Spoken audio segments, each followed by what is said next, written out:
Baik, selamat datang Bu Novia di dalam sesi wawancara di pagi hari ini. Saya ucapkan salam, assalamualaikum warahmatullahi wabarakatuh. Waalaikumsalam warahmatullahi wabarakatuh. Baik, jadi sebelumnya kalau saya boleh tahu, Bu Novia itu sudah berapa lama di posisi Bu Novia sekarang? Saat ini saya berada di posisi senior manager es krim dan saya sudah berada di posisi ini selama 3 tahun. Baik, jadi pada sesi wawancara ini saya akan menanyakan sebuah pertanyaan yang pada Bu Novia itu sudah mengalami pengalaman tersebut dan ingin menanyakan saja bagaimana Bu Novia itu dalam menghadapi suatu kasus-kasus tertentu. Baik, jadi saya mulai pertanyaannya. Ya. Jadi untuk pertanyaan awal itu, ceritakan situasi ketika kinerja kategori es krim itu mengalami pertumbuhan yang melambat. Jadi sebagai senior brand manager, bagaimana Anda menganalisis akar penyebab penurunan tersebut pada level kategori dan merek? Saya sendiri sebelumnya memegang merek Pedal Pop ya Pak ya. Jadi di sini biasanya ketika ada penurunan itu saya melihat data. Data itu penjualan di mana saja yang mengalami penurunan. Mungkin ada yang di supermarket atau di warung-warung atau mungkin ada di pasar yang ada di jangkauan yang luar kota seperti itu. Dan dari data-data tersebut saya analisis mana yang menjadi akar masalahnya, mana yang mengalami perubahan atau penurunan secara signifikan. Dan nantinya ketika sudah ketemu itu kita akan mengirim tim untuk ke sana dan melakukan survei apa yang terjadi di sana dan bagaimana kondisi yang ada di sana seperti itu. Jadi bagaimana langkah untuk mengevaluasi terhadap pertumbuhan yang melambat tadi? Untuk melakukan evaluasi terhadap pertumbuhan yang melambat, itu biasanya terjadinya karena adanya suatu masalah dalam distribusi. Dan di situ biasanya ada seperti keterlambatan pengantaran atau mungkin seperti adanya suatu masalah-masalah lain yang sebenarnya itu masalah-masalahnya itu kecil Pak. Tapi karena tidak segera diatasi itu jadinya melebar kemana-mana seperti itu. Jadi ketika ada permasalahan misalnya saja seperti jam datang waktu kerja itu karyawan ada yang tidak on time Pak. Nah itu kita akan melakukan peneguran atau peringatan terlebih dahulu sehingga para karyawan itu yang bekerja itu bisa datang tepat waktu sehingga pemrosesan produksi ataupun distribusi itu berjalan dengan lancar dan tidak mengalami hambatan seperti itu. Kemudian pernahkah Bu Novia melakukan redefinisi strategi besar karena perubahan persaingan pasar? Misalnya kayak masuknya pemain baru atau perang harga terhadap produk yang sama gitu. Jadi bagaimana proses analisanya hingga Anda yakin keputusan tersebut itu tepat? Ya, pada awalnya kita melakukan itu ya Pak, ada data. Nah kita lihat pada variasi apa yang mengalami penurunan. Nah setelah kita teliti di pasar tersebut, setelah tim saya turun itu ternyata ditemukan bahwa memang ada pesaing dari produk lain yang hampir mirip dengan produk yang kami produksi. Nah dari situ kita melakukan analisis juga dari produk lain tersebut. Ternyata itu ada persaingan, ditemukan permasalahan itu pada harga. Nah dari situ kita melakukan analisis yang lebih mendalam lagi, bagaimana kita bisa memberikan suatu kualitas yang tetap baik tentang es krim yang kami produksi dengan harga yang affordable, yang sesuai dengan yang bisa dicapai oleh masyarakat. Dari situ kita melakukan riset harga sehingga kita menemukan harga yang tepat, lalu kita memberikan diskon atau penurunan harga sementara hingga akhirnya masyarakat mengenal pembaruan yang kita berikan sehingga mulai beralih kembali ke produk yang kami produksi seperti itu. Baik, benar. Kemudian sumber insight apa saja yang biasa Bu Novia gunakan sebelum menetapkan keputusan penting di tingkat kategori, misalnya riset konsumen, data penjualan, retail audit, digital insight atau marketing intelligence? Sebelum saya membuat keputusan itu memang banyak data yang harus saya lihat dulu. Yang pertama tentu saya melihat data dari konsumen, berapa bagaimana survei-survei tentang produk yang telah beredar di pasar, bagaimana tanggapan konsumen. Lalu selanjutnya saya juga melakukan analisa data pada bagaimana marketing dari sales, itu juga penting menurut saya. Dan yang ketiga yang tidak kalah penting itu saya juga melakukan riset pada sosial media, di mana itu lebih berperan besar juga terhadap larisnya atau banyaknya pembeli melalui sosial media atau melalui toko online seperti itu. Kemudian ceritakan pengalaman ketika data pasar itu tidak lengkap atau bahkan kontradiktif, namun Anda harus mengambil keputusan cepat demi menjaga performa kategori tersebut. Ketika ada data yang kurang lengkap itu saya pasti akan meneliti satu-satu. Jadi sebelum saya membuat keputusan, saya harus memastikan dulu apakah data yang tersedia itu sudah lengkap. Nah, apabila data tersebut belum lengkap dan apalagi data tersebut krusial, saya akan menanyakan kepada bagian tim yang bertanggung jawab atas laporan tersebut, sehingga saya memastikan bahwa data tersebut sudah lengkap. Seperti itu. Baik, kemudian bagaimana Bu Novia itu menentukan data mana yang benar-benar krusial untuk pengambilan keputusan strategis head of marketing dan mana yang bisa menjadi pendukung saja? Dari data tersebut yang menurut saya paling penting itu dari survei konsumen, data survei konsumen, dan juga yang kedua yaitu dari sales atau marketing. Dimana di situ kan ada data-data yang menurut saya itu paling prioritas, karena kalau konsumen itu berarti kita bertatap muka atau mendapatkan langsung feedback dari konsumen. Lalu kalau yang sales itu berarti kita juga tahu bagaimana penjualan yang ada di lapangan, signifikan apa itu dari data tersebut. Kemudian pernahkah kinerja es krim itu menurun akibat faktor di luar pemasaran, misalnya masalah distribusi, channel, harga, atau bahkan operasi?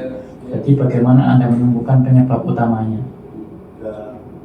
Kalau masalah seperti itu, seperti yang saya sebutkan di awal, tadi cuma pada distribusi ya Pak. Jadi itu karena keterlambatan tersebut itu karena kekurangan disiplinnya pada pegawai kita atau karyawan kita. Nah, dari situ kita memberikan asesmen center juga kepada mereka, asesmen maksudnya. Jadi apa yang menjadi kendala masalah mereka sehingga tidak bisa datang tepat waktu. Dari situ kita mencoba untuk membantu, kita memberikan pelatihan, kita memberikan seminar seperti itu, sehingga teman-teman yang ada di distribusi itu bisa datang lebih tepat waktu, sehingga tidak terjadi lagi suatu keterlambatan dalam distribusi. Baik. Kemudian ceritakan saat Anda menyadari adanya masalah strategis yang belum terlihat orang lain, misalnya potensi shifting preferensi konsumen atau gap eksekusi antar channel. Kemudian bagaimana Anda menemukannya? Suatu masalah yang belum pernah dilihat orang lain itu mungkin ya itu tadi ya Pak Dio yang sudah saya sebutkan, yaitu tentang keterlambatan karyawan. Itu sebenarnya kan seperti masalah yang sepele, yang tidak terlalu krusial, atau mungkin sudah dianggap biasa, sudah dinormalisasi. Nah, tapi padahal itu bisa menghambat suatu distribusi dan juga kelancaran dalam pemasaran produk yang kita produksi. Jadi sebelum suatu kesalahan-kesalahan fatal, kita harus membenarkan kesalahan-kesalahan kecil yang telah kita alami, yang bahkan belum dilihat oleh orang lain, itu harus kita benarkan dulu supaya fondasi yang berada di bawah itu benar-benar kuat. Jadi kita bisa grow terus untuk ke atasnya. Baik, ya. Kemudian ceritakan satu inovasi atau ide besar yang berhasil merubah arah performa kategori, baik dari sisi komunikasi, produk, route to market maupun digital. Saya pernah melakukan inovasi kepada produk saya pada Pop itu, yaitu dengan adanya marketing digitalisasi itu dengan adanya kaset. Jadi itu kan ada kayak sekarang itu booming banget film-film kaset seperti itu. Nah, dengan adanya suatu inovasi digital seperti itu, jadi ketika nanti anak-anak itu membeli es krim dengan 5 varian atau 6 varian itu mendapatkan hadiah berupa kaset CD. Jadi itu nanti bisa dinonton di rumah dan itu memberikan suatu motivasi pada anak-anak itu untuk membeli produk sehingga inovasi itu berjalan sangat lancar menurut saya. Baik. Kemudian bagaimana Anda menilai sebuah ide kreatif itu tidak hanya menarik tetapi juga layak secara bisnis dan dapat di-scale pada level nasional? Untuk menghitung itu saya tentu sebelum membuat suatu perencanaan peluncuran produk itu membuat rancangan anggaran juga ya. Jadi kita akan memetakan untuk biaya produksi itu berapa, lalu untuk biaya iklan atau marketing itu berapa, distribusi berapa, itu kita jumlahkan. Terus kita juga bandingkan juga dengan produk lain yang telah berkembang secara luas. Nah, dengan adanya perbandingan itu kita memberikan suatu keunggulan produk ini tuh lebih tujuannya ke siapa. Nah, seperti itu. Jadi dengan lebih spesifik tujuannya itu akan semakin lancar untuk penjualannya karena kita mengerti target kita siapa. Seperti itu. Kemudian sebutkan contoh saat Anda itu menciptakan solusi pemasaran yang inovatif meski anggaran itu terbatas atau terjadi pemangkasan budget. Ketika ada pemangkasan budget berarti saya harus membuat suatu strategi di mana yang pernah saya lakukan itu melakukan peningkatan kualitas. Jadi kalau peningkatan kualitas itu kita nggak perlu memerlukan banyak anggaran, tapi kita bisa melakukannya dengan cara pemotongan keuntungan. Nah, jadi situ kita bisa mendapatkan suatu produk yang dengan kualitas tinggi, tapi tetap dengan budget yang terbatas atau budget yang tidak terlalu besar. Nah, dari situ karena kualitasnya bagus, masyarakat suka dan akhirnya membeli produk tersebut sehingga keuntungan walaupun kecil itu terdapat banyak keuntungan. Jadi dari situ kita tetap bisa menjalankan produk tersebut walaupun budgetnya terbatas. Kemudian pernahkah Bu Novia itu memperjuangkan ide besar yang awalnya itu ditolak manajemen?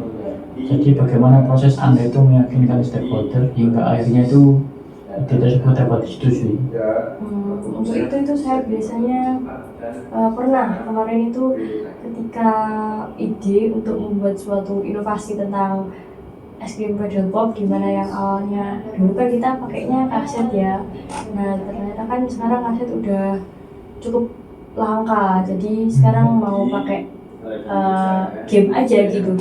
Jadi mau pakai game dimana ketika membeli es krim itu mendapatkan tokoh karakter seperti itu. Nah, jadi kemarin itu mereka kurang yakin karena dimana anak-anak itu yang membeli es krim itu rata-rata masih kecil dan usianya itu belum cukup jika untuk memainkan suatu game. Nah, karena alasan tersebut saya membuat inovasi di mana game tersebut memang dikhususkan untuk anak-anak yang usia 3-10 tahun, dimana gamenya itu game sederhana tetapi cukup menantang, tapi ada edukasinya, seperti misalnya game itu tentang pertambahan, terus juga ada pengurangan abjad, huruf, seperti itu.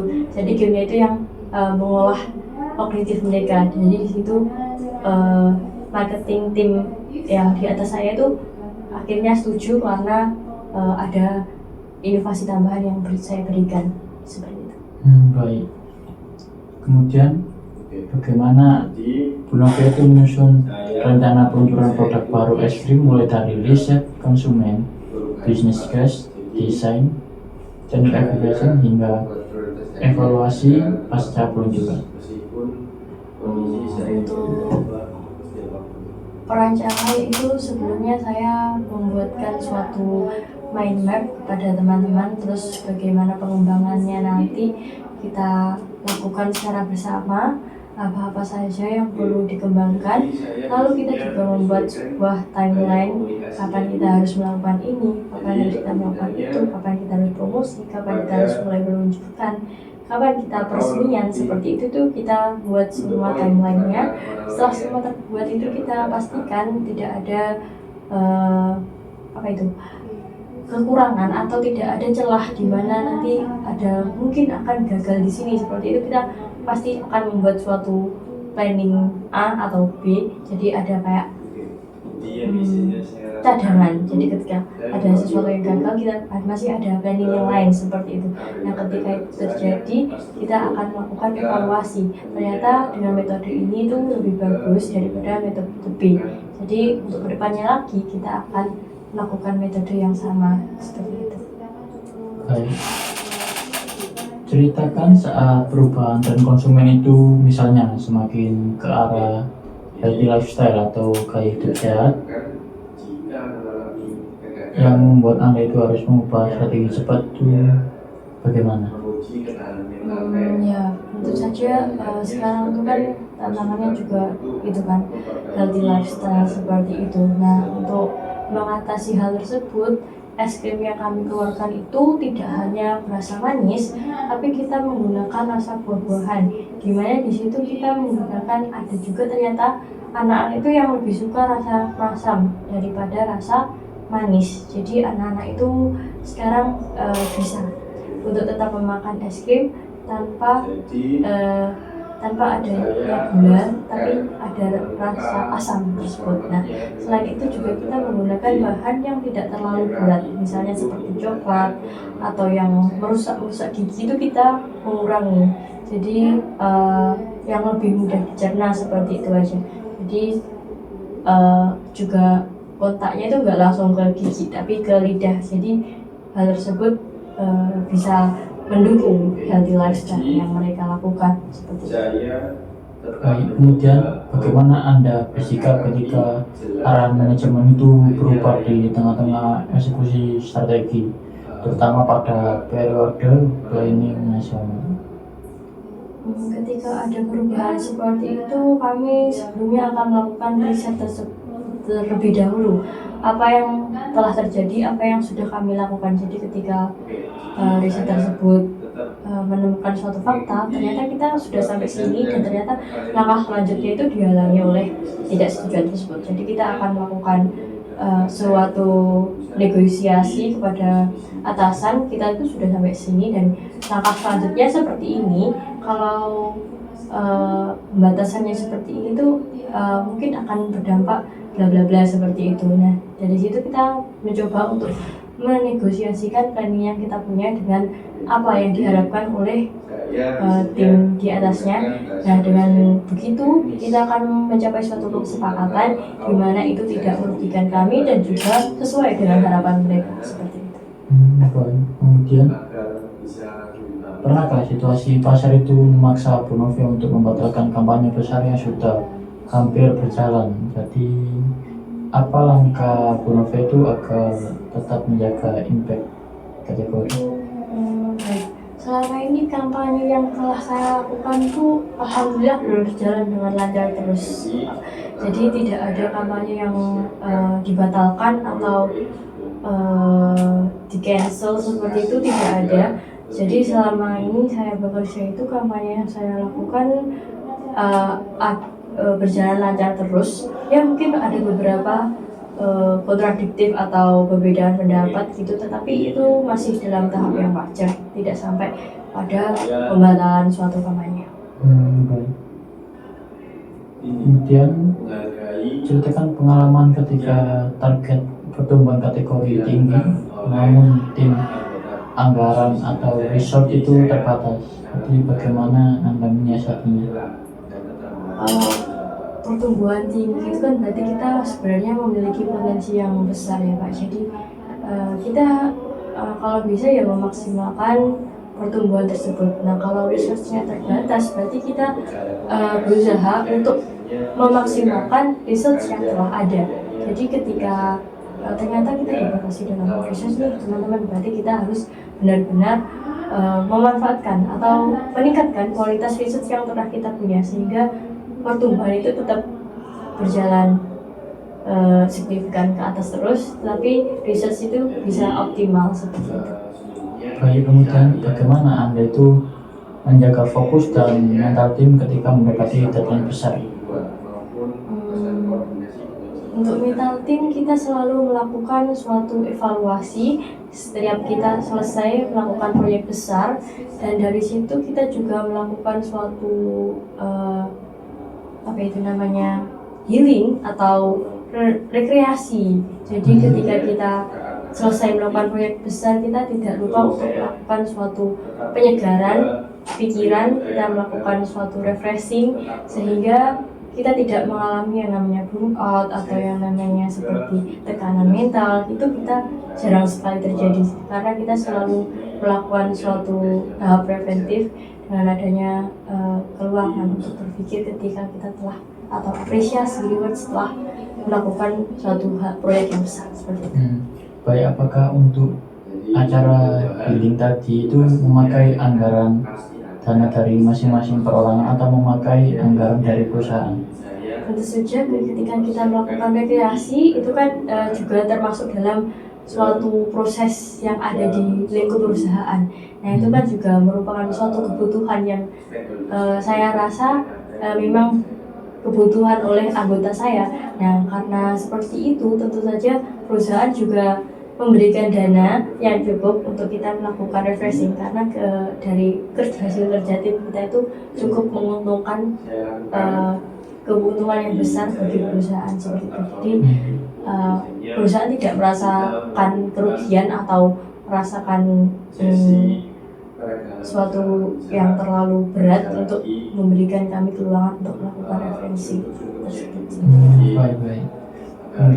Kemudian apa situasi paling menegangkan dalam karir pemasaran Anda dan langkah kepemimpinan apa yang Anda lakukan untuk melewatinya? Suatu hal yang paling tegang yang pernah saya alami yaitu ketika produk saya itu Cedocom itu hampir dihapus oleh atasan dikarenakan katanya sudah tidak relate lagi dengan perkembangan zaman saat ini. Katanya sudah terlalu banyak persaing dan juga itu sudah tidak saatnya lagi anak-anak untuk makan es krim seperti itu. Nah, tetapi kami satu tim itu berupaya agar hal tersebut tidak terjadi. Kami melakukannya dengan cara pendekatan di mana kita merubah rasa, lalu kita melakukan promosi, marketing, di mana itu juga ternyata tidak hanya merugikan, tapi itu juga menguntungkan anak-anak ketika bisa belajar untuk membaca dan juga perhitungan. Nah dari situ juga ternyata kualitas es krim yang kita berikan bisa bersaing di pasar sehingga tidak jadi penghapusan tersebut. Saat itu memang sangat tegang, tapi kita benar-benar berusaha tetap untuk menjelaskan bahwa produk kita itu masih layak kok untuk sampai saat ini seperti itu. Baik, jadi untuk mengatasi masalah yang besar tadi itu kayak kepemimpinan apa yang dipakai Bu Novia untuk merangkul tim? Untuk merangkul tim itu saya menggunakan gaya kepemimpinan yang demokratis, Pak. Jadi saya memberikan ruangan kepada anggota tim saya untuk berpendapat dan saya tetap memimpin untuk jalannya suatu proses dalam pembuatan proyek atau suatu tujuan. Itu tetap saya yang kontrol, tetapi saya tidak membatasi tim saya untuk memberikan pendapatnya seperti itu.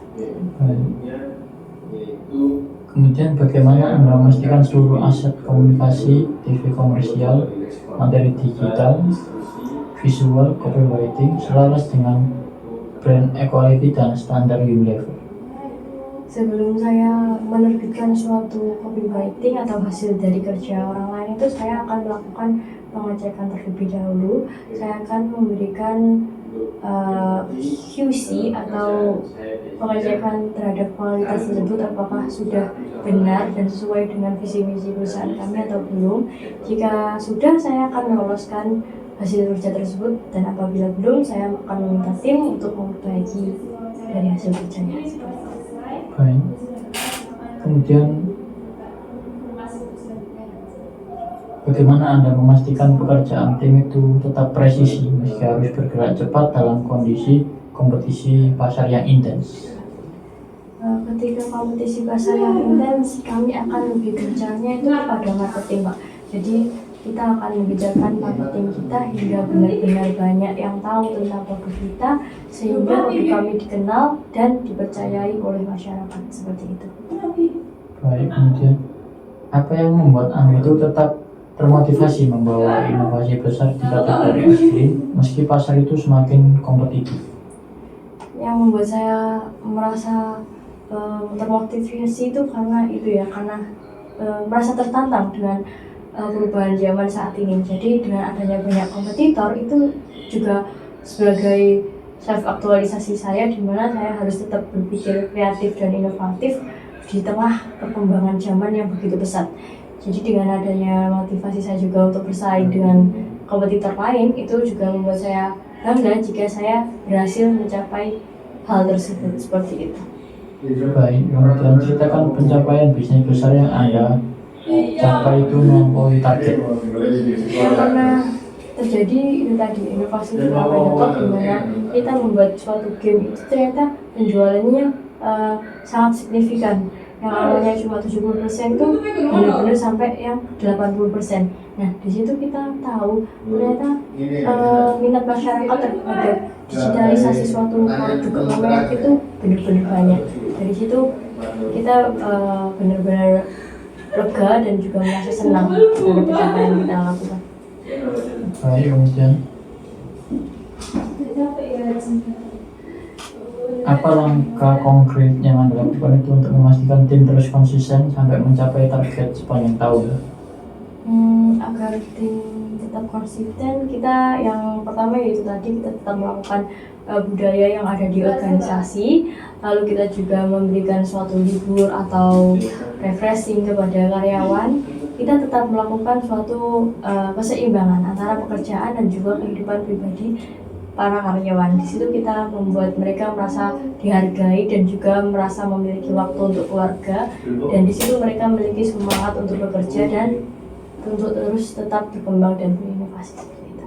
Baik, kemudian ceritakan saat Pinocchio itu harus menjelaskan strategi pemasaran kepada fungsi lain seperti divisi finance, kemudian supply chain atau sales yang tidak berada di dunia marketing sehari-hari. Ketika kita bertemu dengan pihak-pihak yang mungkin baru dan kita belum terlalu akrab, itu biasanya saya yang pertama berkenalan dengan orang-orang tersebut, lalu kita mencoba untuk mengamati karakternya. Selanjutnya kita akan melakukan pendekatan dengan bahasa-bahasa yang mudah dipahami.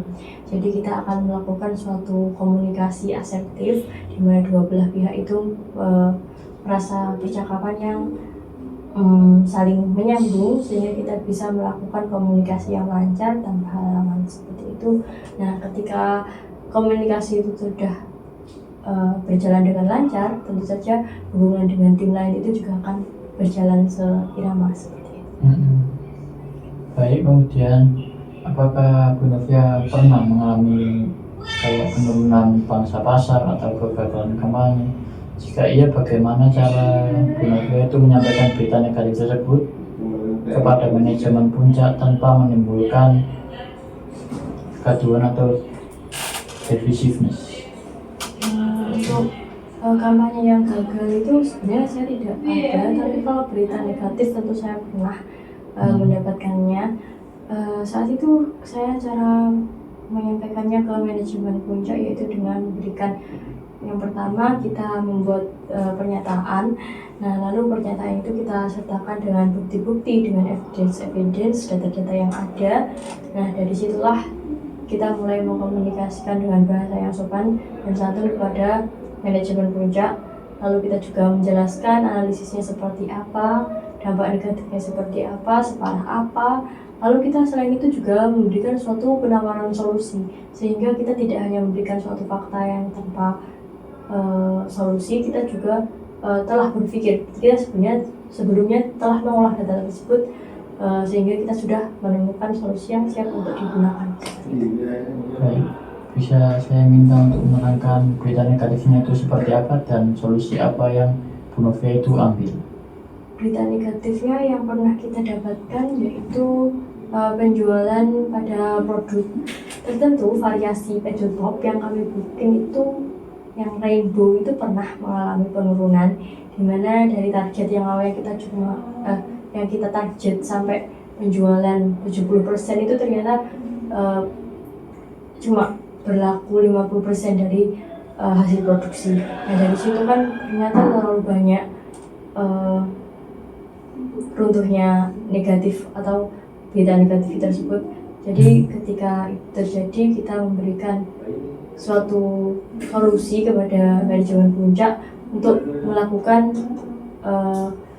pengemasan ulang terhadap produk tersebut. Jadi yang awalnya dengan kemasan yang biasa saja, kita menggunakan dengan pengemasan yang lebih kreatif dan lebih disukai oleh anak-anak. Nah dari situ alhamdulillahnya bisa teratasi dengan baik, penjualan berjalan dengan lancar dan sesuai target dan bisa diatasi seperti itu.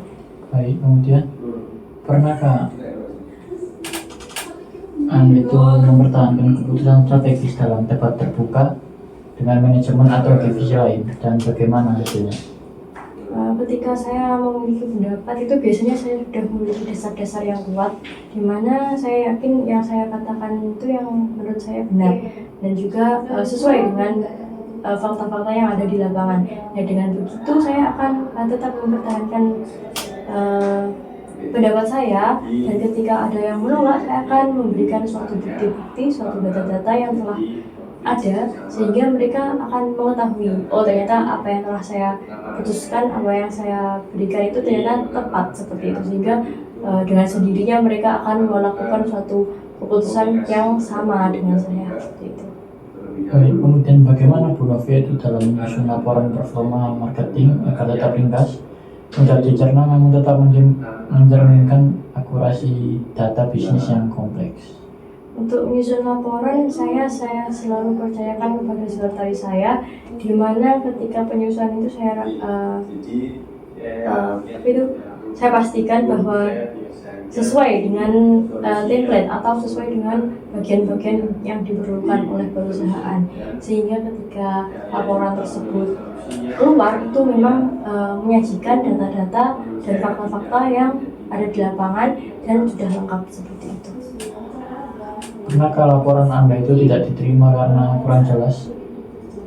Pernah itu satu kali, di mana ternyata memang ada kesalahan teknis, di mana ketika ada repositioning sekretaris itu ternyata ada gap pengetahuan tentang struktur laporan. Di situ ternyata kita temui bagian mana yang kurang. Nah di situ sekretaris baru menghubungi sekretaris lama dan akhirnya ketemu data mana yang belum ditampilkan, sehingga kita melakukan perbaikan pada laporan kita dan akhirnya bisa diterima. Baik. Kemudian ceritakan saat masukan tim itu membuat Anda itu mengubah keputusan strategis atau arah kampanye. Untuk mengubah keputusan strategis saya biasanya melihat lagi ke dalam fakta-fakta atau bukti-bukti yang ada di lapangan. Ketika memang itu diperlukan, saya juga akan mengikuti fakta-fakta atau bukti yang di lapangan. Jika itu memang benar, saya akan mengubahnya dan kita akan melakukan penyesuaian. Baik, kemudian bagaimana Anda menangani anggota tim yang menyampaikan kritik secara agresif namun sebenarnya bernilai bagi perbaikan strategi? Jika ada tim yang melakukan kritik secara agresif, menurut saya itu mungkin karena cara penyampaian orang kan beda-beda. Jadi mungkin memang bahasanya dia seperti itu. Yang pertama kita akan memberikan ucapan terima kasih terlebih dahulu atas apa yang telah dia sampaikan, tapi kita juga akan menyampaikan kepada anggota itu bahwasanya dia bisa menyampaikan suatu kritik itu dengan lebih baik lagi dengan cara sedemikian rupa, seperti dengan bahasa yang lebih sopan atau mungkin dengan cara yang lebih manusiawi seperti itu, sehingga kita sebagai yang dikritik itu juga tidak merasa tersinggung seperti itu. Baik. Kemudian pernahkah insight terbaik justru itu berasal dari level eksekutor atau staf junior? Itu pernah ketika ada perekrutan di mana staf junior itu merupakan karyawan-karyawan yang memiliki motivasi dan semangat tinggi di awal bekerja. Jadi mereka benar-benar memiliki kompetensi dan juga semangat yang tinggi, sehingga dia memang memiliki potensi yang baik banget, sehingga emang mungkin ketika itu adalah kesempatan mereka, jadi memang pernah ada seperti itu. Baik. Kemudian ceritakan saat Anda itu meyakinkan manajemen untuk menyetujui anggaran kampanye besar dengan bisnis case yang kuat. Untuk menyampaikan itu kita biasanya itu memerlukan bantuan dari beberapa divisi. Jadi ketika kita menyampaikan itu keputusan tersebut tidak hanya diambil oleh divisi atau tim kami, tapi kita juga melakukannya bersama dengan tim-tim yang lain, di mana ternyata atas pertimbangan banyak orang dan juga para senior manajer itu menyetujui tersebut. Nah, dengan hal tersebut atasan itu akan merasa lebih percaya dengan keputusan atau rencana yang kita ambil seperti itu. Baik. Kemudian bagaimana Anda itu mendapatkan dukungan dari divisi lain, misalnya kayak divisi sales, supply chain, atau customer development untuk strategi yang memerlukan resource lebih besar? Nah, ketika kita memerlukan resource yang lebih besar, kita akan menjelaskan terlebih dahulu kepada divisi-divisi tersebut tentang tujuan kita, apa yang kita tuju, dan bagaimana step by step atau rencana-rencana yang akan kita lakukan untuk mencapai tujuan tersebut. Nah, dengan kita tersampaikannya tujuan dan juga rancangan atau rencana kita tersebut, itu akan membuat mereka terbuka dan juga lebih mengetahui ternyata apa yang kita tuju itu sama dan juga baik seperti itu, sehingga kita 50-50, kita saling keuntungan sehingga bisa berjalan dengan baik. Baik, kemudian bagaimana Bu Novia dalam membangun hubungan bisnis jangka panjang dengan distributor utama? Untuk menjalin hubungan yang baik dengan distributor utama itu saya biasanya yang pertama tetap melakukan komunikasi, di mana di situ kita akan saling memberikan suatu informasi yang berkaitan dengan perusahaan secara konsisten, di mana kita akan tetap berkomunikasi tentang hasil penjualan, terus bagaimana produksi produk seperti itu. Kita akan terus berkomunikasi sehingga ketika suatu masalah terjadi itu kita bisa menanganinya dengan cepat seperti itu. Baik. Kemudian ceritakan pendekatan yang diambil Bu Novia ketika memimpin tim baru yang belum mengenal gaya kepemimpinannya Bu Novia. Ketika saya memimpin tim baru itu saya melakukannya dengan cukup hati-hati, di mana saya pertama-tama akan memberikan suatu pengenalan secara ringan, di mana kita akan melakukannya dengan cara seperti sharing bersama, secara santai, di mana kita tidak merasa itu dalam suatu posisi pekerjaan. Nah, ketika kita sudah saling mengenal dan kita akan build proyek besar, itu kita akan memberikan penjelasan tentang suatu strategi yang biasa kami gunakan dalam menangani atau mencapai tujuan tersebut, sehingga satu persatu tahap itu kita lewati sehingga bisa membentuk suatu tim yang solid. Baik, kemudian ceritakan saat Anda berhasil membentuk tim yang performanya itu meningkat signifikan, misalnya kenaikan kontribusi kategori atau efektivitas kampanye. Ketika saya berhasil itu saya akan tetap mencoba untuk mempertahankan performa yang telah kita tampilkan, di mana kita tetap memberikan suatu konsistensi sehingga tidak ada penolakan seperti itu. Baik, kemudian bagaimana Anda memberikan feedback ke anggota tim dengan performanya yang rendah tanpa menurunkan motivasi mereka? Untuk anggota yang memiliki performa rendah, kita akan memberikan suatu feedback yang dimana kita memberikan fakta-fakta atau mungkin suatu hasil kerja yang telah ia lakukan, di mana ternyata ada beberapa kesalahan, dan itu kita memberikannya itu dengan cara yang tidak terlalu kasar, sehingga kita secara profesional saja. Jadi memberikan penekanan bahwa ini adalah suatu hal yang bisa diperbaiki dan itu tidak apa, dan itu wajar seperti itu. Jadi kita tidak membatasi dia untuk tetap berkembang dan juga tidak menekan secara mental seperti itu. Oke, kemudian bagaimana Anda memastikan semua pihak itu memahami peran dan ekspektasi mereka sejak awal peluncuran? Untuk itu saya memastikan dulu sebelum rencana dimulai itu setiap anggota itu paham akan peran dan tugas yang mereka punyai, sehingga ketika nanti mulai peluncuran atau proses pelaksanaan itu sudah tidak bingung dengan apa peran dan tugasnya, sehingga mereka bisa bekerja sesuai dengan tugas dan peran mereka yang telah kita sepakati. Baik, kemudian ceritakan pengalaman kolaborasi besar antara marketing, sales, R&D, finance, dan supply chain untuk meluncurkan produk baru atau strategi inisiasi. Untuk meluncurkan produk baru itu tentu kita memiliki kolaborasi yang harus intens dengan tim-tim tersebut. Nah, dengan begitu kita biasanya itu tetap saling komunikasi selama perencanaan, dan juga kita ketika proses peluncuran itu kita akan saling mendukung. Kita juga melakukan suatu analisis yang mendalam sebelum melakukan peluncuran, di mana kita juga membuat suatu penanganan cadangan atau perbaikan ketika hal tersebut mengalami kendala. Jadi ketika suatu proyek itu sudah deadline atau harinya peluncuran, itu berjalan dengan lancar. Baik, kemudian apa kontribusi unit lain yang paling menentukan keberhasilan proyek Anda dan bagaimana Anda mengakui upaya mereka? Upaya yang sangat besar itu pada supply chain, di mana di situ sangat berkontribusi besar dengan produk yang kami produksi. Nah, di situ mereka benar-benar kayak menjaga kualitas, terus juga kemasan, segalanya tentang produk yang kami luncurkan. Dari itu kita sangat berterima kasih pada tim tersebut. Baik, kemudian ceritakan konflik besar yang pernah terjadi dalam proyek dan bagaimana Anda itu menyelesaikannya agar tidak merusak hubungan kerja.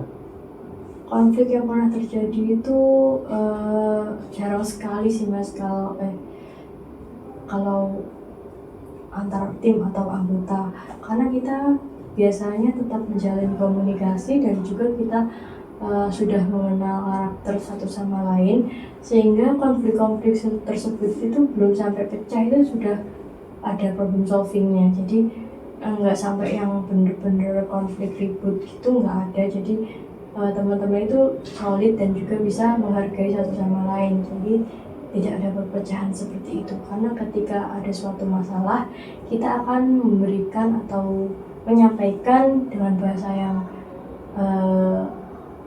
yang jelas, yang lugas, tanpa adanya suatu perasaan yang kita pendam atau kita membicarakannya dengan orang lain, tutup-tutupi, membicarakan di belakang, seperti itu tidak ada, sehingga semuanya itu berjalan dengan lancar seperti itu. Baik Mbak Novia, terima kasih atas jawabannya. Jadi terima kasih telah menghadiri sesi wawancara pada hari ini. Saya ucapkan terima kasih dan Assalamualaikum warahmatullahi wabarakatuh. Waalaikumsalam warahmatullahi wabarakatuh. Selamat pagi Pak Dio, selamat datang pada sesi wawancara dalam Assessment Center kali ini. Saya ucapkan terima kasih atas kedatangannya, telah berada di sini dengan keadaan yang sehat dan walafiat ya. Iya. Baik, sebelum kita mulai, mari kita berdoa terlebih dahulu untuk sesi wawancara pada pagi hari ini. Silakan berdoa. Selesai? Baik, saya mulai ya. Assalamualaikum warahmatullahi wabarakatuh. Waalaikumsalam warahmatullahi wabarakatuh. Saya Novia Novitasari sebagai asesor pada pagi hari ini. Saya akan memberikan beberapa pertanyaan kepada Bapak Dio. Tolong dijawab sesuai dengan pengalaman yang telah Bapak Dio punyai ya. Iya. Nah, yang pertama ini, Bapak Dio sudah bekerja di kategori Ice Cream Unilever apa? Saya ada di Unilever Walls 5 tahun. Oh, 5 tahun. Baik. Pencapaian terbesar Anda sebagai senior brand manager apa Pak Dio? Itu meningkatkan income produk.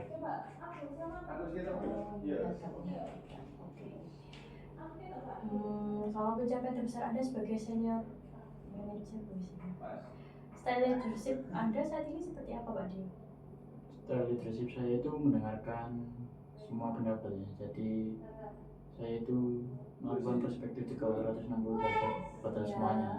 Hmm, Lebih mendengarkan bawahan juga ini, enggak yang saklek. Oke. Apa kekuatan utama Anda yang ingin ditonjolkan untuk promosi Pak Di? Kekuatan yang saya tonjolkan tentu saja ke komunikatif. Oh, baik. Sebelumnya boleh nggak diceritakan dulu situasi ketika kinerja kategori ice cream itu mengalami pertumbuhan lambat? Misalnya saja sebagai senior brand manager itu bagaimana Anda menganalisis akar penyebab penurunan tersebut pada level kategori dan merek? Baik, jadi sebelumnya itu ada penurunan konsumsi ice cream di sektor was itu Ya, sampai mengakibatkan kerugian itu 6%. ya, Jadi saya itu langsung analisis ke pasar dan ternyata sumber masalahnya itu ada pada tren sekarang, yaitu anak-anak yang mulai menghindari produk-produk dengan gula yang sangat tinggi. seperti itu. Lalu langkah apa saja yang Anda lakukan untuk mengevaluasi efektivitas strategi pemasaran yang sedang berjalan? Dan indikator bisnis apa yang Anda prioritaskan untuk memulai keberhasilan strategi? Jadi setelah menganalisis bahwa tren konsumen saat ini adalah menghindari produk dengan gula yang tinggi, kami dan tim itu sepakat untuk membuat varian es krim yang low sugar. Dan saat produk tersebut terbit, itu penjualan itu kembali naik ke angka 9%. Baik. Pernahkah Anda melakukan redefinisi strategi besar karena perubahan persaingan pasar? Misalnya aja ini kayak masuknya pemain baru atau perang harga dengan es krim lain. Jadi bagaimana proses analisanya hingga Anda yakin keputusan itu tepat? Baik, jadi memang pemain di pasar es krim itu sudah sangat melimpah, apalagi banyak sektor-sektor es krim murah yang mulai menyasar ke menengah ke bawah. Jadi untuk kita juga harus menganalisis strategi untuk mengambil pasarnya juga. Jadi tim kami itu menganalisis untuk membuat produk dengan harga yang lebih terjangkau. Jadi tidak menghilangkan keeksklusifan produk sebelumnya, tapi sekarang menambahkan sektor es krim yang harganya itu cukup untuk menengah ke bawah.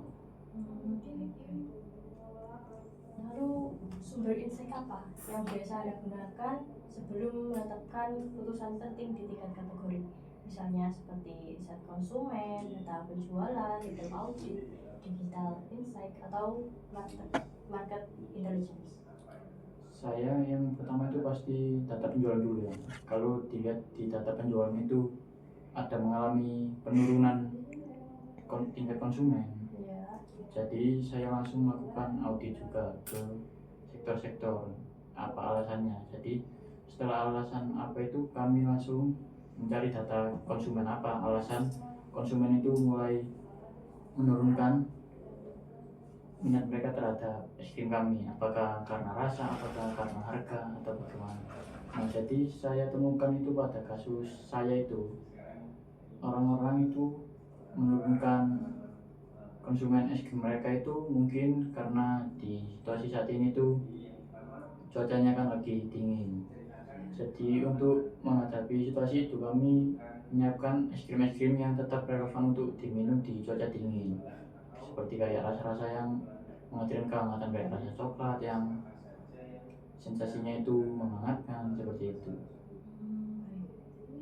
Lalu ceritakan pengalaman ketika data pasar tidak lengkap atau bahkan kontradiktif, namun Anda harus mengambil keputusan cepat demi mencegah performa kategori. Bagaimana? Baik, jadi data tidak lengkap ini kasusnya juga pernah saya temukan. Jadi pada tahun di 2018 itu es krim itu mengalami penurunan, tapi data yang diberikan dari konsumen atau tim kami itu masih belum lengkap alasannya kenapa. Nah, karena dibalik kebingungan itu saya juga langsung mencari tahu apa akar penyebabnya. Jadi di balik kebingungan itu ya pastinya kita harus mencari cara cepat untuk itu.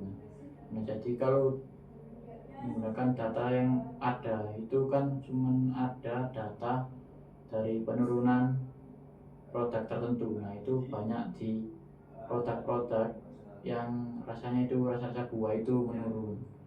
Jadi mungkin untuk data konsumen atau data nelayan itu masih belum lengkap, tapi urgensinya itu sudah sangat tinggi karena penurunannya itu sangat jauh penurunannya. Jadi tim kami itu harus secara cepat untuk menaikkan kembali income. Nah, jadi kami sedikit mengevaluasi bahan-bahan untuk meningkatkan rasa es krim varian buah tersebut agar bisa menaikkan konsumsi. Nah, alhamdulillahnya saat kami mengevaluasi bahan-bahan dan meningkatkan rasa, itu pasarnya sudah mulai kembali stabil, bahkan meningkatkan penjualan itu 2% untuk es krim varian buah tersebut. Lalu bagaimana Anda menentukan data mana yang benar-benar krusial untuk pengambilan keputusan strategis head of marketing dan mana yang bisa menjadi pendukung saja?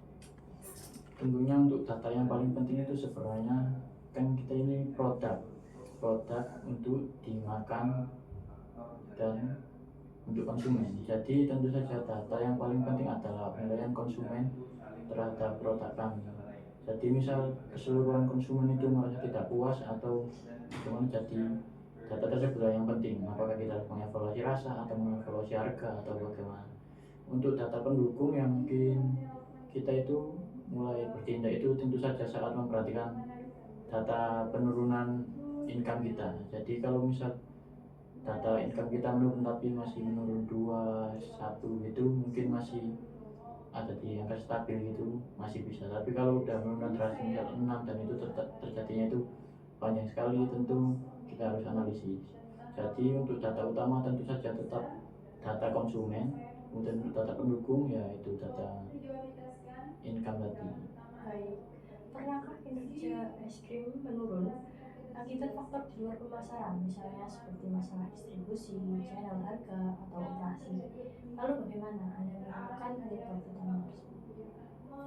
Jadi penurunan itu sempat terjadi pada bagian operasional.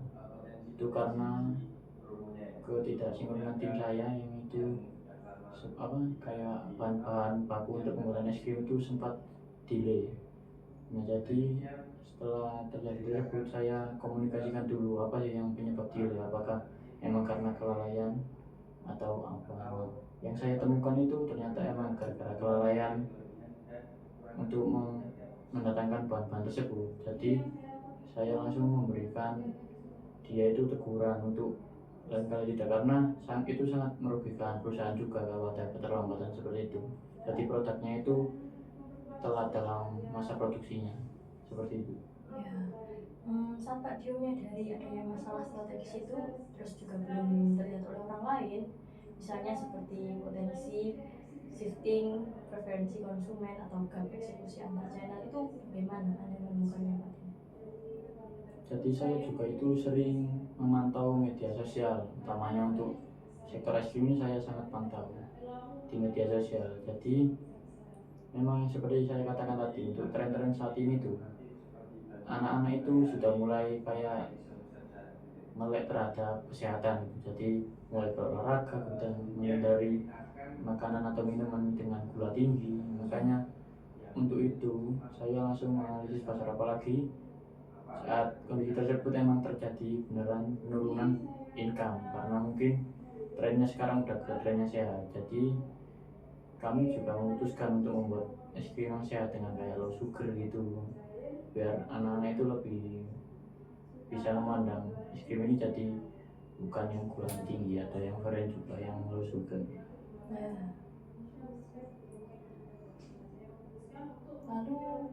Lalu boleh nggak Pak Dio ceritakan satu inovasi atau ide besar yang berhasil mengubah arah performa kategori, baik dari sisi komunikasi produk atau tentu market maupun digital?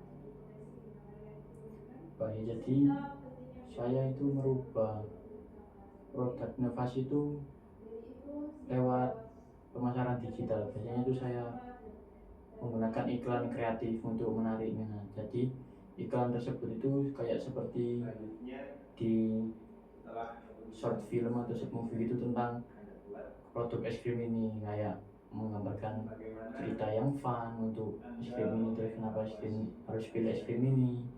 Terus juga kami ada punya banyak varian rasa yang bisa dipilih konsumen sesuai selera. Jadi untuk inovasinya mungkin ke pemasaran. Untuk yang inovasi produk, kami juga mengeluarkan produk-produk baru itu dengan rasa yang mulia juga. Jadi misal di sektor buah kami juga banyak es krim, kayak es krim apel, es krim semangka, dan lain-lain. Baik.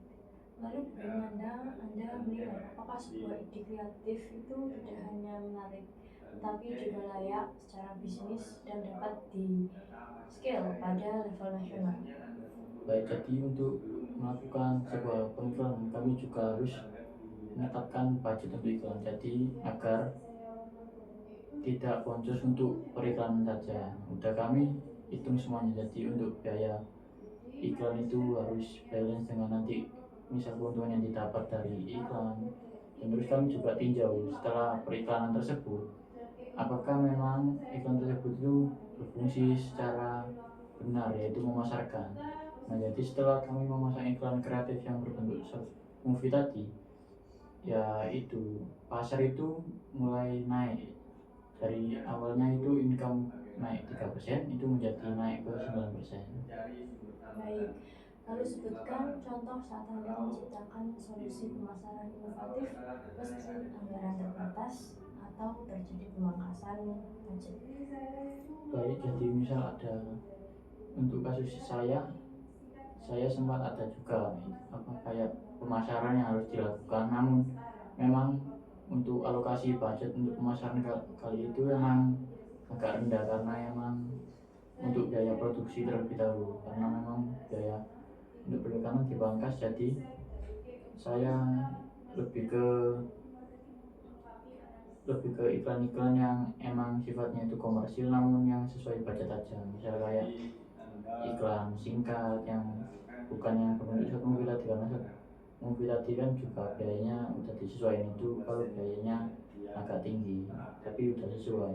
Nah, namun kalau budget terbatas, saya awal itu membuat iklannya cuma iklan-iklan singkat kayak es krim ini beli harganya segini, kayak gitu-gitu. Terus saya tonjolkan es krimnya itu full untuk menarik minat konsumen gitu.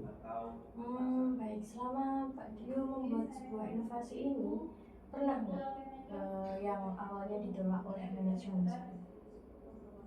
Ya, yang iklan saya seputar yang short movie itu awalnya juga ditolak karena emang bikin short movie itu budgetnya juga kan lumayan. Tapi saya juga menjelaskan bahwa iklan ini itu nanti bisa begini kenaikannya. Jadi itu prosesnya bagaimana? Anda meyakinkan stakeholder hingga akhirnya disetujui?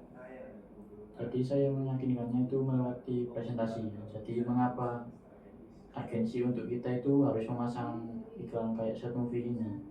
Nah, karena itu untuk membangun trust dan membangun persepsi bahwa es krim itu relevan untuk keadaan kita yang lagi happy atau sedih. Jadi iklan tersebut short movie itu menggambarkan keadaan es krim. Nah, jadi pada presentasi itu saya menjelaskan bahwa kreatif yang penting, kemudian apa dampak iklan ini, dan saya juga berani tanggung untuk risiko yang saya dapatkan. Nah, tapi pada akhirnya manajemen menyetujui dan akhirnya ya iklan tersebut berhasil mendapatkan kenaikan income setelah iklan tersebut tayang. Kita lanjutkan ya Pak Dio. Ya. Ya, baik. Bagaimana Anda menyusun rencana peluncuran produk baru es krim mulai dari riset konsumen, lalu bisnis case, lalu desainnya juga bagaimana, hingga evaluasi pasca peluncuran? Baik, jadi untuk riset konsumen, jadi yang terjadi pada itu tuh, jadi konsumen itu sudah merasa kayak rasanya kalau seputar vanila, coklat itu monoton. Jadi melalui riset konsumen tersebut, jadi saya memikirkan untuk membuat es krim dengan rasa lain gitu, karena kan vanilla dan itu sudah monoton. Jadi tim kami menganalisis bahwa emang kita tuh kekurangan di rasa buah, jadi kami ciptakan produk dengan rasa buah. Nah, untuk setelah peluncuran itu awal itu masih aman saja. Nah, namun yang saya bilang tadi emang kan ada kayak penurunan di es krim yang varian rasa buah itu. Nah, jadi pada itu kami mengevaluasi es krim buah tersebut dengan meningkatkan bahan-bahannya untuk membuat rasanya itu lebih enak untuk para konsumen, itu menjadi lebih tertarik dan lebih suka mengkonsumsi es krim buah tersebut. Baik. Misalnya saja nih Pak Dio, karena isu produksi itu ada peluncuran yang deadline atau timeline itu berubah. Nah, mitigasi Anda agar hal itu tidak terjadi dan tetap tertangani dalam pasar itu seperti apa? Nah, jadi memang untuk produksi produk ini kan memang kadang tenggat waktu itu menjadi sangat penting. Nah, untuk itu saya makanya selalu mengkomunikasikan dan selalu konfirmasi untuk tenggat produksinya itu berapa. Jadi saya juga mengkomunikasikan bahwa tenggat untuk waktu itu tidak bisa terjadi tiba-tiba. Kalau dimundurkan mungkin saya juga bilang oke, mungkin bisa dimundurkan, tapi kalau untuk dipercepat itu karena kami juga ingin es krimnya tetap berkualitas jadi sesuai SOP. Jadi mungkin saya itu sering mengkomunikasikan untuk kalau diperlambat mungkin masih bisa, tapi kalau untuk dipercepat nanti produknya itu juga akan tidak terstandarisasi dengan baik, seperti itu. Baik. Kalau boleh tahu apa prinsip Pak Dio dalam menetapkan prioritas agar kategori itu tetap tumbuh? Jadi untuk prioritas tentu saja kembali lagi ke konsumen ya, karena kita itu menciptakan produk untuk pasar ke konsumen. Jadi kategori yang paling penting itu adalah bagaimana tim kita itu melihat pasar, bagaimana tingkah laku konsumen tersebut. Baik. Selanjutnya ceritakan saat perubahan tren konsumen nih, misalnya semakin ke arah gaya hidup sehat, nah atau memperlakukan sesuatu secara digital. Nah, membuat Anda harus mengubah strategi cepat ya itu. Nah, itu bagaimana pengalaman tadi? Nah, baik itu seperti tadi ya, kan emang sekarang gencar-gencarnya gaya hidup sehat. Kayak tadi sekarang juga banyak fun run, padel gitu-gitu. Nah, jadi sebelumnya kan sudah saya ceritakan bahwa saya itu membuat produk low sugar. Nah, itu juga tetap dibarengi promosi. Jadi kami itu memiliki kayak kolaborasi dengan suatu event untuk lari itu fun run. Jadi kami mengadakan Walls Fun Run gitu. Nah, jadi event tersebut disponsori oleh kami dan kami juga memasarkan produk kami di sana. Bahkan di arena lari tersebut kami juga sudah pasang kayak digital, dan untuk registrasi ke fun run tersebut itu harus melalui web, dan di web tersebut juga udah kami selingan iklan-iklan untuk es krim tersebut. Baik. Lalu bagaimana Anda bersikap ketika arahan manajemen itu berubah di tengah eksekusi strategi, terutama pada periode planning? Tentu saja kalau masih di planning tentu masih bisa dikomunikasikan, karena planning kan masih menetapkan tahap apakah kita mengambil keputusan ini atau keputusan itu. Tapi saya juga selalu mewanti-wanti untuk manajemen itu bahwa keputusan ini harus secara objektif, bukan pribadi. Jadi harus semua sektor di tim itu harus didengarkan, masukan apa yang relevan dan apa yang tidak relevan gitu. Apakah dalam proses tersebut pernah ada kampanye yang gagal gitu Pak? Maksudnya dibatalkan gitu? Ada, karena pas itu untuk kampanye ada sebetulnya kampanye yang digagalkan. Ini kampanye untuk kita itu mencoba varian baru itu gratis ke keliling Indonesia gitu. Jadi untuk tiap pulau itu kita beri satu varian es krim. Jadi dan itu kampanye tersebut ditolak karena alasannya ini anggaran yang diperlukan terlalu besar. Meskipun tujuannya untuk memasarkan agar lebih terkenal ke Nusantara, tapi manajemen menetapkan bahwa urgensi untuk memasarkan produk dengan cara seperti itu terlalu membuang banyak anggaran. Gitu. Selanjutnya, tolong diceritakan pengalamannya Pak Dio ketika target pertumbuhan kategori tinggi, namun tim, anggaran, atau sumber daya itu terbatas. Bagaimana Pak Dio menyiasati? Jadi kita tentu saja di dalam suatu perusahaan itu menginginkan pasti pertumbuhan di sektor kerja kita yang tinggi. Tapi memang terkadang sumber daya manusianya itu ada yang tidak kompeten. Jadi pada tim saya juga ada isu-isu tersebut. Jadi tim saya itu juga ada yang tidak kompeten, terus selalu kayak ngikut-ngikut, tidak bisa kayak menekan memberi pendapat atau memberi saran. Jadi saya juga harus menekankan ke tim saya karena gaya saya ini untuk memimpin itu komunikatif. Jadi saya harus menekankan ke bawahan saya bahwa saya ini orangnya bukan orang yang kaku. Jadi setiap ada masukan, ayo kita sama-sama buat untuk pemecahan masalah. Namun tetap saja di dalam sumber daya tersebut masih ada yang kayak cuek gitu. Intinya kayak kerja aja, nggak mau tahu mau perusahaan itu naik apa perusahaan turun. Jadi saya itu mengevaluasinya karena kebutuhan ini kan memang kalau perusahaan naik kan ya kita juga akan perlahan ikut naik. Nah karena itu saya juga sempat memberhentikan dua sumber daya saya karena memang dirasa mereka tidak mau maju bersama untuk membangun perusahaan ini. Baik, lalu bagaimana Anda menjaga fokus dan mental tim Anda ketika mendekati deadline besar? Tentu saja saya melalui pendekatan komunikatif juga bahwa deadline besar itu bukan suatu masalah. Ketika semua sudah disiapkan, ketika semuanya sudah teratur, baik dari segi pemasaran atau segi lain itu, pas ada deadline besar pun tim kami sudah kuat itu. Jadi untuk isu mental tersebut saya redam dengan bahwa tim kita sudah melakukan yang terbaik dan tahap kita sudah melakukan semua dengan sempurna, tidak ada penyesalan. Untuk deadline besar ini ya kita tetap optimis. Baik, selanjutnya pernahkah kesalahan kecil itu hampir berakibat kerugian besar pada brand atau kategori?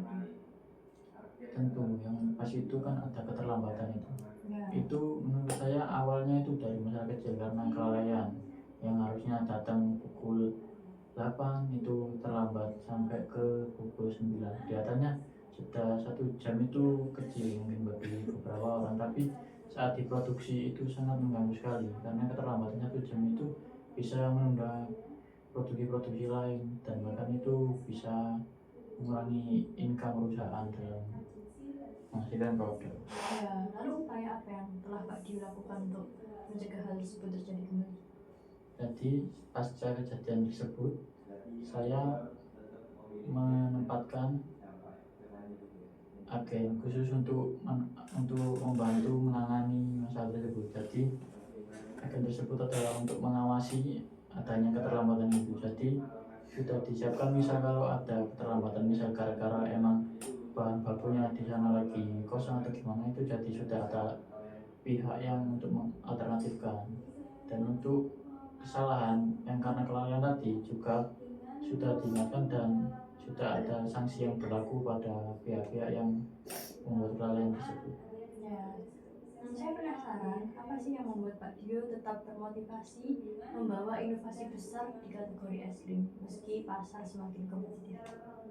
Tentunya saya juga memiliki daya saing karena suatu pencapaian diri sendiri dan kebahagiaan tersendiri ketika saya bisa membawa suatu brand itu bisa menyaingi brand-brand lain. Baik, pernahkah Pak Dio mempertahankan keputusan strategis dalam debat terbuka seperti itu misalnya dengan manajemen atau divisi lain, lalu bagaimana hasilnya? Jadi pernah saya itu pernah menekankan statement bahwa arah pasar itu memang harus mengikuti tren-tren saat ini.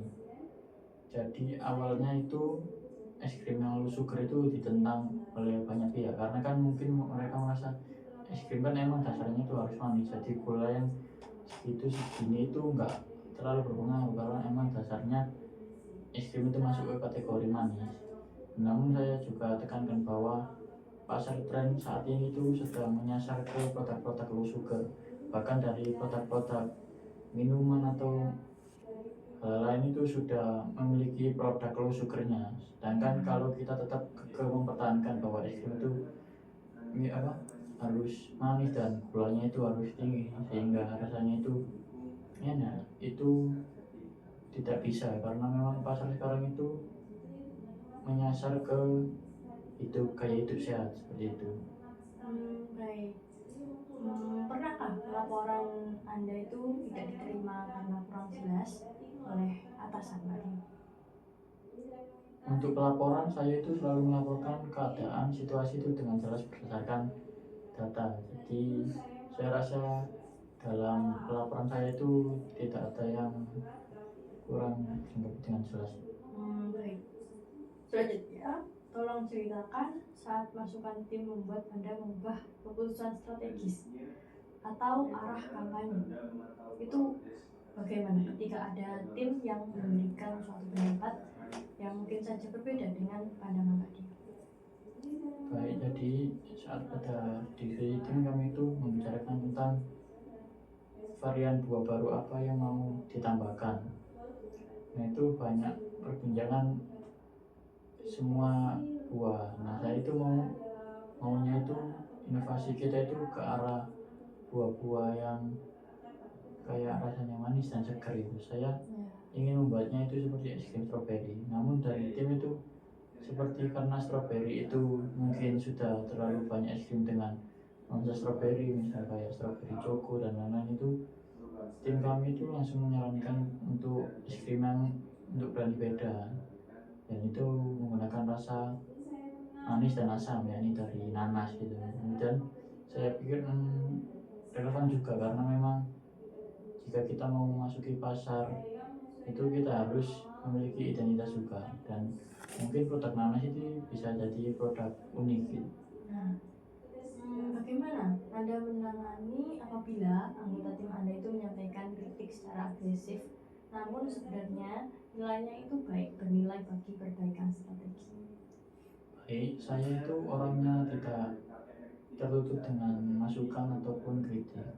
Namun saya juga mengkomunikasikan ke bawahan saya bahwa kritik itu bersifatnya itu membangun. Jadi saat ada kritik itu harus disampaikan dengan cara yang benar, bukan dengan cara yang agresif seperti itu. Jadi dalam tim juga saya menekankan bahwa sopan santun itu harus tetap dijaga dan penyampaian itu harus dilakukan secara benar agar tidak ada pihak-pihak lain yang tersinggung dalam debat terbuka tersebut. Baik. Lalu tadi kan ada banyak itu ya Mbak Dio ya, planning untuk melakukan inovasi. Nah kira-kira bagaimana Anda bisa mendapatkan dukungan dari divisi lain seperti sales, lalu supply chain, customer development untuk strategi itu yang memerlukan resource lebih besar? Apa yang telah Anda lakukan? Baik, jadi saya itu juga berusaha merangkul divisi lainnya. Saya juga menjelaskan apa urgensinya bagian lain untuk di tim saya juga, karena memang perusahaan ini kan dibangun bukan hanya dengan satu divisi, dua divisi, tapi semua divisi juga menjadi satu dalam perusahaan ini. Jadi tentu saya menekankan pentingnya untuk kita itu tim kita itu harus tetap dijaga gitu. Ya, Pak Dio ini kan sudah 5 tahun ya, tentu sudah pernah berpindah-pindah tim. Nah, kira-kira bagaimana cara pendekatan yang Anda lakukan ketika memimpin tim baru yang belum mengenal kayak kepemimpinan Anda? Tentu dari awal itu saya mengenalkan diri saya terlebih dahulu dan saya itu menceritakan saya orangnya bagaimana, begini begitu. Saya itu selalu menjelaskan bahwa di sini itu kita semua itu tim. Jangan anggap saya atasan Anda sehingga Anda itu malas berpendapat terhadap saya. Kita ini satu kesatuan.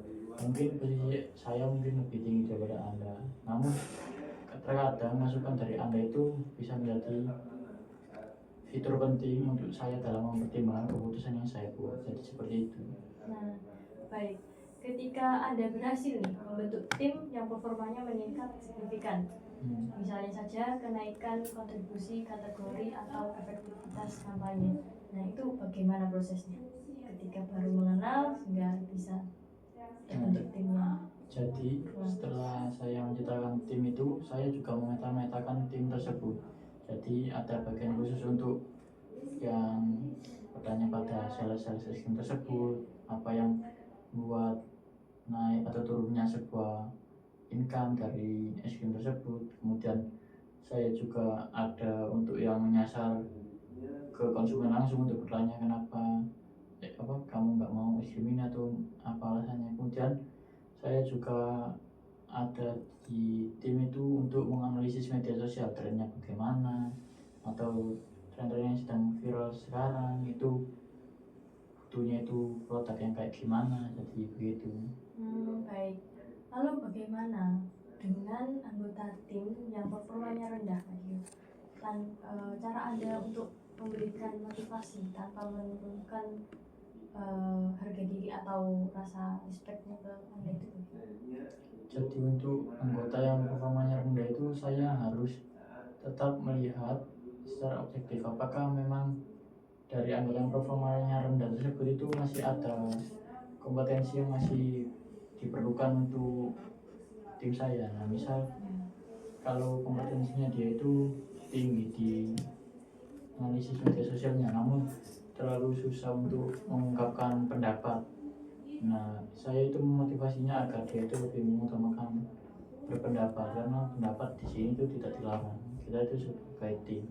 Namun jika evaluasi saya sudah kasih dan saya itu beri masukan namun sudah tetap tidak berubah atau bagaimana, mau gimana lagi, kita itu harus mempertahankan perusahaan. Jadi saya juga butuh tim yang kompeten.